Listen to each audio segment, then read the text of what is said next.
소돔과 고모라 성 이 사건은 이렇게 베드로후서 신약 성경에서도 다루어질 만큼 굉장히 중요한 사건 중에 하나라고 할 수 있습니다. 그 중에서도 이제 소돔과 고모라 이 멸망 사건에 대해서 이미지를 떠올린다면 한 세 가지 정도가 먼저 떠오르지 않나 그렇게 생각이 됩니다. 첫 번째는 이제 하나님과 아브라함의 대화, 아브라함이 이제 구하는 것이죠. 그리고 불로써 멸망당하는 장면, 그리고 마지막에 롯의 아내가 소금 기둥이로 변하는 그 장면, 한 세 가지 정도가 기억에 많이 남을 것 같습니다. 특히 오늘 말씀을 보고 좀 중점적으로 보고자 하는 것은 하나님과 아브라함과의 그 멸망 전의 대화입니다. 여러 성경 시험에 유력하게 나오는 문제이기 때문에 달달 외울 수는 없어도 이 이야기를 잘 기억을 해둡니다. 아브라함이 의인 50이 있으면 어떻게 하겠습니까? 또 45명, 40명, 30명 이렇게 숫자를 줄여가면서 하나님께 구하죠. 예전에 시험이 어떻게 나왔는가 하면 아브라함이 몇 명을 구하였느냐가 아니고 몇 번 구하였느냐라는 질문이 나왔습니다. 그러니까 50명, 45명, 40명 이렇게는 외웠는데 횟수를 기억해 본 적이 없는 거예요. 그래서 살짝 당황했던 적이 있었습니다. 그 문제를 제가 맞췄을까요? 못 맞췄을까요? 상상에 맡기겠습니다. 제가 지금 금방 표현했다시피 아브라함이 하나님께 사람의 수를 줄여가면서 여러 차례 하나님께 간구하고 기도했다, 구했다 그렇게 표현을 했습니다. 아브라함이 소돔과 고모라 성을 위해서 열심히 기도하고 간절히 부르짖는 어떤 용사, 어떤 영웅으로 생각하는 경향이 조금 녹아져 있는 그런 표현인 것이죠. 하나님 중심으로 성경을 읽어야 된다고 우리가 자주 이렇게 얘기를 하는데 유독 이 부분에 오면 아브라함 중심으로 이 본문을 보게 되는 경향이 나타나게 됩니다. 왜냐하면 특히 한국 분들이 좀 더 그런 것 같아요. 위대한 사람, 위인에다가 엄청난 좋은 이미지를 더 씌우고 싶어하고 더 위대한 사람으로 띄워주고 싶어하고 더 영웅담을 늘려주고 싶어하는 그런 경향이 있는 것 같습니다. 그래서 아브라함이 믿음의 용사로서 소돔과 고모라 그 성을 위하여 끝까지 이렇게 간절히 몇 번이고 바꿔가면서 끈질기게 기도했다 그렇게 표현을 많이 하게 되죠. 그런데 이게 그런 식으로 생각하게 되면 조금 문제가 되는 부분이 있습니다. 뭐냐면 그러면 자동적으로 반대편에서 하나님은 그렇게 끈질기게 간구함에도 불구하고 사람들을 몰살시킨 아주 잔혹하고 혹독한 그런 하나님으로 여겨지게 되는 것이죠. 그래서 이 아브라함을 좀 좋게 생각하시는 분들은 본문을 읽으면서 한 두 가지 정도로 생각을 하시는 것 같습니다. 첫 번째는 아브라함이 이 소돔과 고모라를 위해서 간구한 것처럼 우리도 이 세상을 위해서 간구해야 된다 그렇게 얘기하시는 것이죠. 대부분 이렇게 적용하면서 아브라함이 끈질기게 간구했던 그 모습을 강조하고 거기에 초점을 맞춥니다. 두 번째는 의인이 10명도 없어서 멸망을 당했으니까 우리는 국가와 나라와 민족을 위해서 버틸 수 있는 그런 의인이 되어야 된다 이렇게 얘기를 많이 하시죠. 물론 이 두 가지가 도전이 안 되거나 은혜가 안 되는 거나 혹은 말도 안 되거나 그런 건 아닙니다. 그러나 정말 이 두 가지가 분명히 존재하고 있는 교훈임에도 불구하고 이 사건이 진짜 첫 번째로 가장 크게 제1차적으로 주려고 하는 교훈은 그것이 아니라는 생각이 드는 것이죠.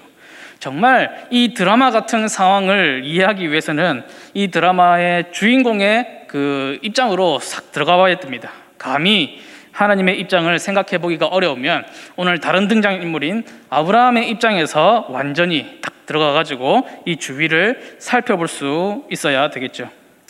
이 사건이 창세기 18장에 기록되어 있기 때문에 오늘 창세기 18장 이야기를 좀 많이 하게 될 텐데 22절에 보면 천사들이 소돔과 고모라가 얼마나 부패하였는지 죄악으로 덮였는지를 살피기 위해서 소돔으로 향하여 갔습니다. 그리고 아브라함과 여호와께서 단 둘이 이렇게 계셨다 그렇게 기록하고 있습니다.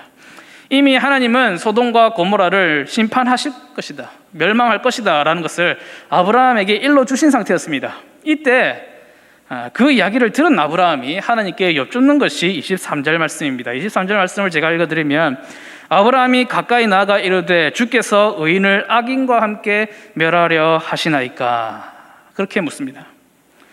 자, 말씀드린 것처럼 완전히 아브라함의 입장에 한번 되어보죠. 아브라함이 왜 이런 질문을 했을까요?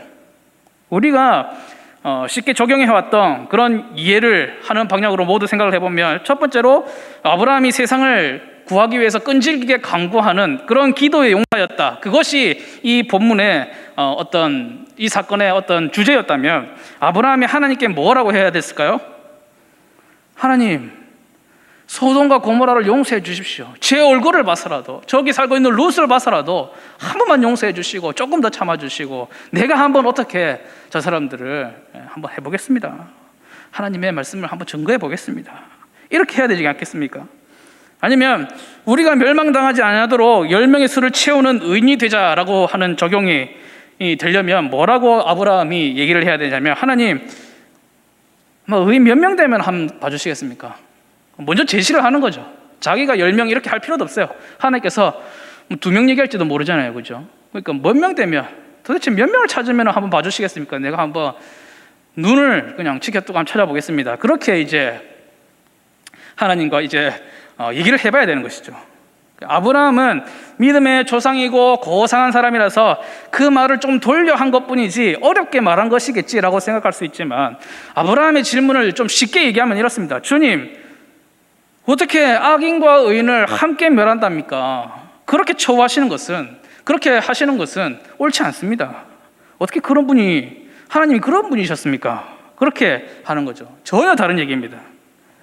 이렇게 아브라함의 첫 질문을 이해하는 것만으로도 우리가 여태껏 통상적으로 이 본문을 읽으면서 쉽게 그렇게 생각했던 것과는 분위기가 조금 다르다는 것을 알 수 있습니다. 믿음의 사람이 가지고 있는 사회적 책임, 사회를 책임지고 그들을 위해서 기도하고 그들을 살리기 위해서 노력하는 그런 책임이라는 그런 교훈을 가지고 교훈이라는 선입견을 가지고 보니까 이 본문이 그렇게 보이는 거죠. 아브라함이 믿음의 조상으로서 가지고 있는 또 하나의 영웅담을 우리가 만들어주고 싶었던 것 같아요. 그러나 담백하게 말씀드리면 아브라함은 소돔과 고모라를 용서해 주세요, 살려주세요 이런 입장이 전혀 아니라는 것이죠. 성경 읽을 때는 물론이거니와 모든 대화나 상황이나 책을 읽을 때나 TV를 볼 때나 드라마를 볼 때나 영화를 볼 때나 가장 중요한 것은 문맥이에요. 저 사람이 왜 저런 말을 하는가? 왜 저런 행동을 하는가? 저 말과 행동 때문에 앞으로 또 어떻게 될 것인가? 그것이 가장 중요한 것이죠. 이 사건의 문맥, 그 상황의 시작은 어디냐? 하나님의 결정으로 시작됩니다. 하나님 이미 결정하셨어요. 아브라함이 첫 질문을 던지기 전에 하나님께서는 아브라함에게 숨김없이 그 계획들을 말씀해 주셨습니다. 창세기 18장 17절부터 19절 말씀 제가 읽어드리면, 여호와께서 이르시되 내가 하려는 것을 아브라함에게 숨기겠느냐? 아브라함은 강대한 나라가 되고 천하 만민은 그로 말미암아 복을 받게 될 것이 아니냐? 내가 그로 그 자식과 건속에게 명하여 여호와의 도를 지켜 의와 공도를 행하게 하려고 그를 택하였나니 이는 나 여호와가 아브라함에게 대하여 말한 일을 이루려 함이니라. 천사들을 소돔과 고모라 쪽으로 보내시고 하나님께서 남으셔서 아브라함과 이제 함께 장차 이루어 가실 하나님의 나라, 아브라함의 믿음의 나라, 그 나라에 대해서 막 얘기를 하고 계셨어요. 그 나라는 강대하고 천하 만민이 복을 받게 할 그런 나라이고, 제일 중요한 것은 여호와의 도를 지켜 의와 공도를 행하는 그런 나라가 될 것이다. 이렇게 하나님께서는 아브라함아, 내가 너와 함께 이룰 나라는 바로 그런 나라다, 그렇게 말씀하신 후에 그 나라와는 정반대에 앉아있는 저 소돔과 고모라에 대한 심판을 말씀하십니다. 20절과 21절 여호와께서 또 이르시되 소돔과 고모라에 대한 부르짖음이 크고 그 죄악이 심히 무거우니 내가 이제 내려가서 그 모든 행한 것이 과연 내게 들린 부르짖음과 같은지 그렇지 않은지 내가 보고 알려 하노라 라고 되어 있습니다. 이 말씀을 들은 아브라함이 우리가 생각하는 그런 기도를 끝까지 해서 소돔과 고모라를 한번 살려보려는 그런 사람이었다면 지금 당장 엎드려가지고 소돔과 고모라를 용서해 주시고 자비를 구하고 롯이 거기에 있음을 말하고 그와 그 가족만이라도 좀 살려줄 것을 먼저 얘기하고 했을 것입니다. 그런데 아브라함이 거기에 대해서 하는 말이 그거예요. 주께서 이같이 하사 의인을 악인과 함께 죽으심은 부당하오며 의인과 악인을 같이 하심도 부당하니이다. 세상을 심판하시는 이가 정의를 행하실 것이 아니니까.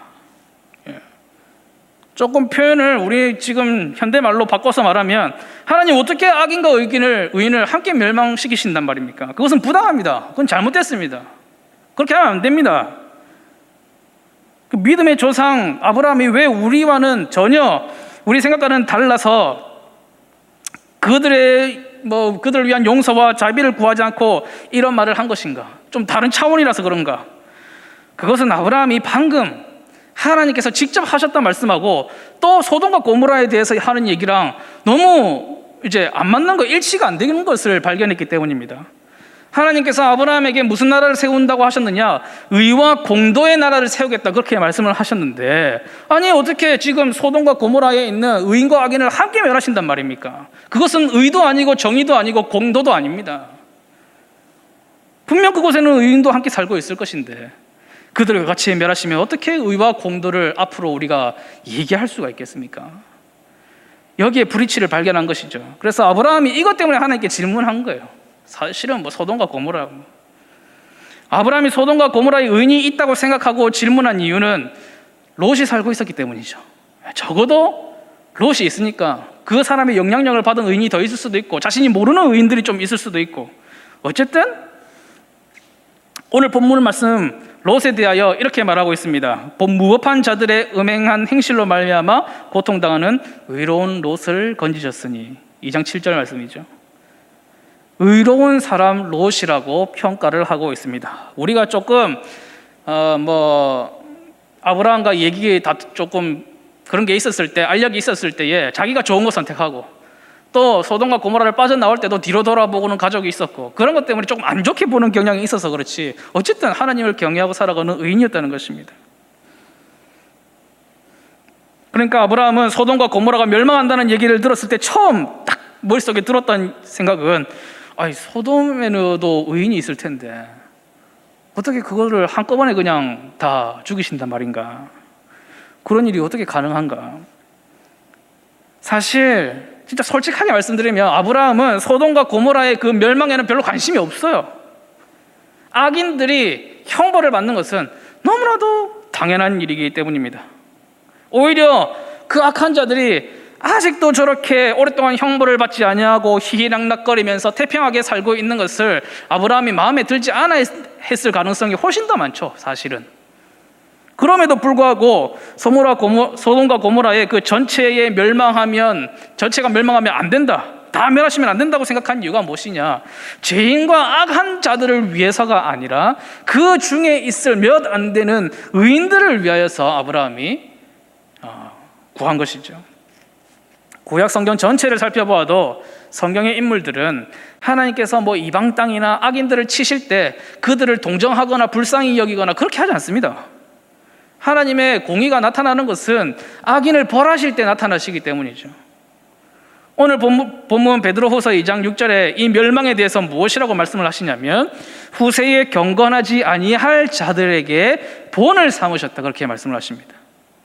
소돔과 고모라의 가득한 악행을 행한 그 성경의 태도는 그들은 멸망을 받아 말다한 자들이다, 당연히. 지금껏 많이 봐주시는 것이다. 일벌백계 하는 것이 하나님의 일하심이다라는 것이죠.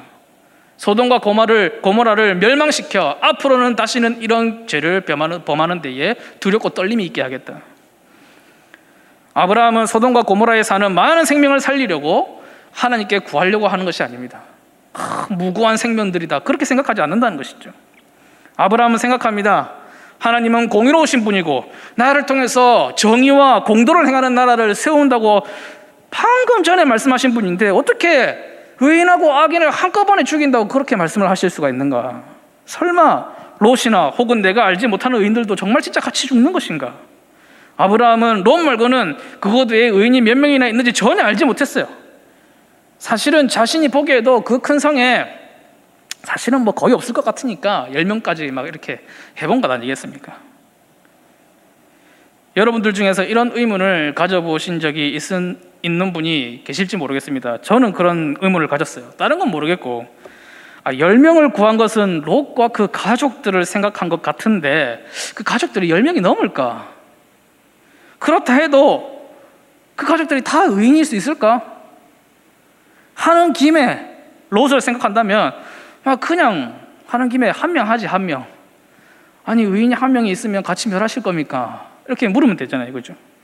그가 왜 하필 10명까지밖에 안 줄일 거면서 그것도 여러 차례 구했을까? 거기에는 분명한 이유가 있다는 것이죠.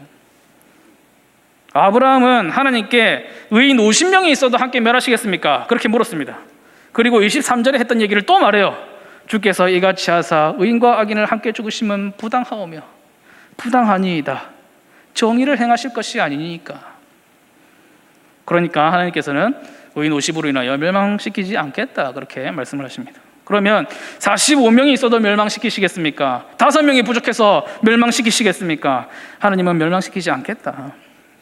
그렇게 10명까지 구하게 되는 거예요. 물론 하나님께서는 10명만 찾아도 멸망시키지 않겠다고 대답하셨습니다.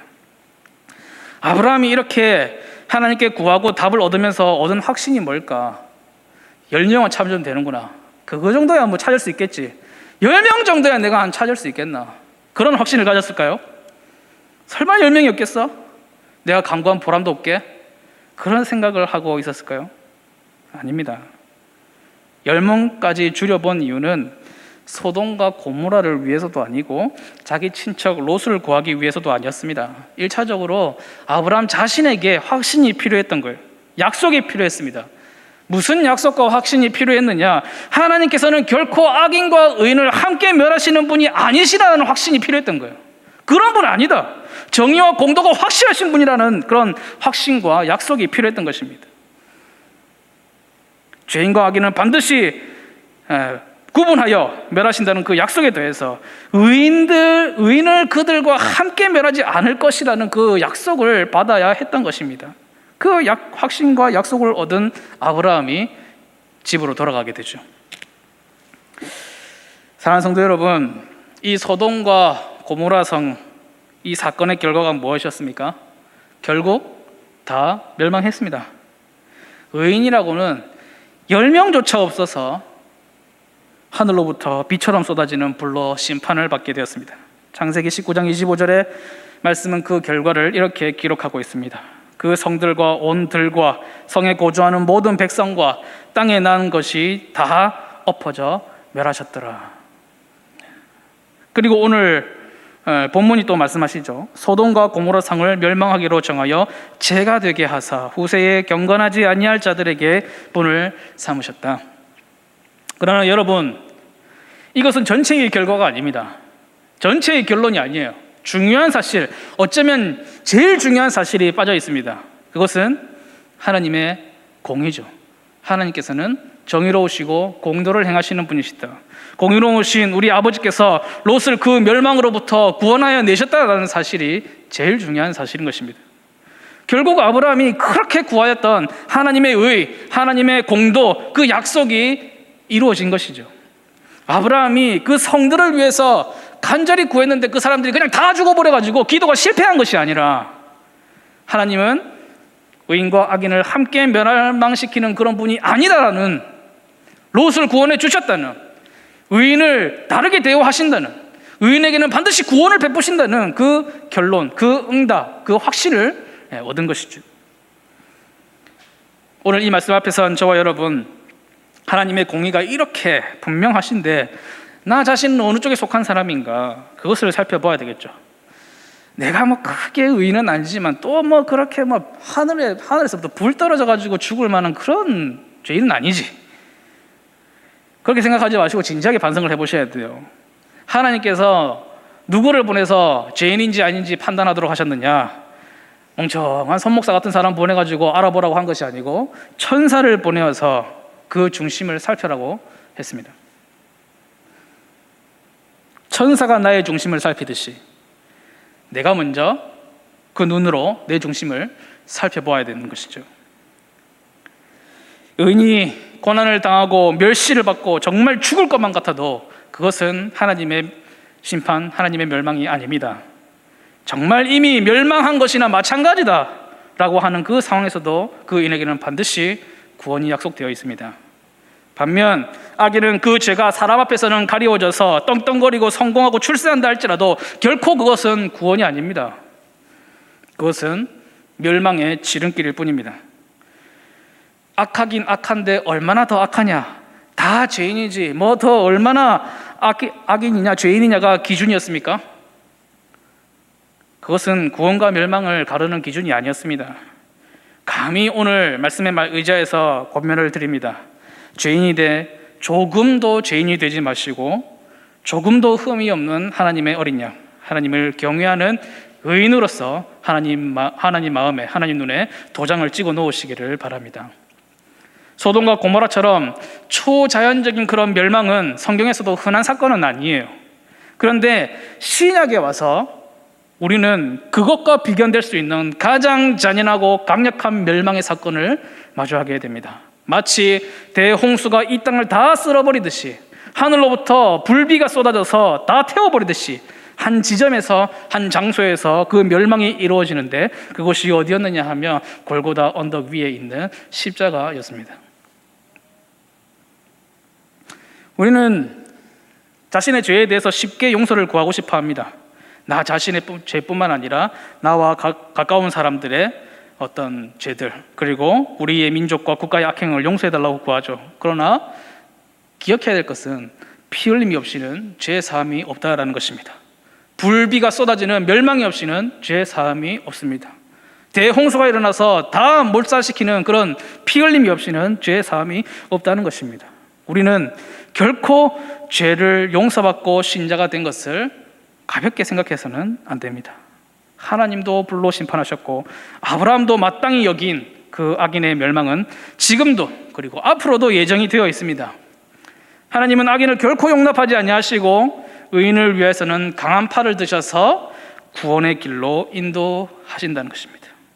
다시 권면드리면, 악한 시대에 오직 우리를 의로 덮어서 의인 삼아주시는 그리스도의 십자가와 그 멸망과 그 멸망으로부터 구원해 주시는 그 보혈을 믿으시고 꼭 붙드시기를 바랍니다. 말씀을 정리하겠습니다. 소돔과 고모라 이 사건의 이야기에서 우리는 불의 멸망과 소금 기둥의 멸망, 그런 것들을 가장 먼저 떠올리게 되지만, 정말 중요한 사실은 시간이 많이 흐른 뒤에도 베드로가 기록한 오늘 본문에 기록되어 있습니다. 하나님께서 공의로우시고 정의로우다는 사실, 그것은 조금도 의심의 여지가 없다는 사실. 믿음의 조상 아브라함도 그 사실에 확신했습니다. 우리도 확신한다면 가만히 있어서는 안 된다는 것이죠. 악을 미워하고 선에 속하여야 합니다. 한 번이 아니라 매일 매 시간 매 순간에 하나님의 구원을 바라보면서 내 안에 그것이 이루어지고 있어야 합니다. 한편에서는 악을 미워하고 한편에서는 선을 행하는 것. 가장 빠르고 가장 바르고 확실한 길, 예수 그리스도의 이름을 의지하는 길임을 저와 여러분이 알고 있지 않습니까? 그거 보통 일이 아닙니다. 그거 10명을 못 찾아서 2성이 망했습니다. 예수 그리스도의 그 이름을 의지해서 이 시간에 우리도 함께 기도하도록 하겠습니다.